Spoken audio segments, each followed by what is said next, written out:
द्रुत गति चली रथ निर्माण हेले बड़दाण्ड को भक्तों प्रवेश निषेधादेश केबे उठुछि ताकू ही उत्कंठा भली चाहि रहिछन्ति देश और विदेशर भक्त माने। जुलाई 1 रे महाप्रभु श्री जगन्नाथଙ୍କ हेबा विश्व प्रसिद्ध घोषयात्रा। महाबाहुଙ୍କ रथ यात्रा पई सबु वर्ष परि चलित वर्ष मध्य विधि परंपरा अनुसार गत अक्षय तृतीया ठारू आरंभ होइछि रथ निर्माण कार्य।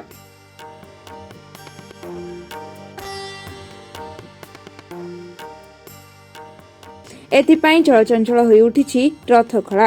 रथ निर्माण रे निमग्न सेवक 3 रथर चक निर्माण कार्य आगे चली। आसंता भौरी तिथि रे 3 रथर 2टी लेखाएं चक और गोटिए अख संयोगर परंपरा रही।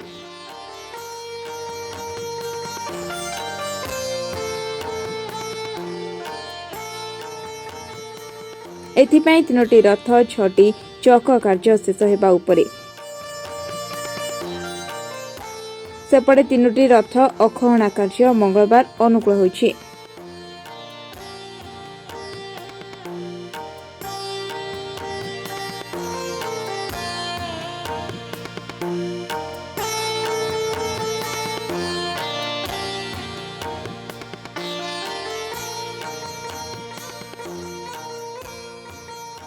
ब्यूरो रिपोर्ट ओएनए खबर।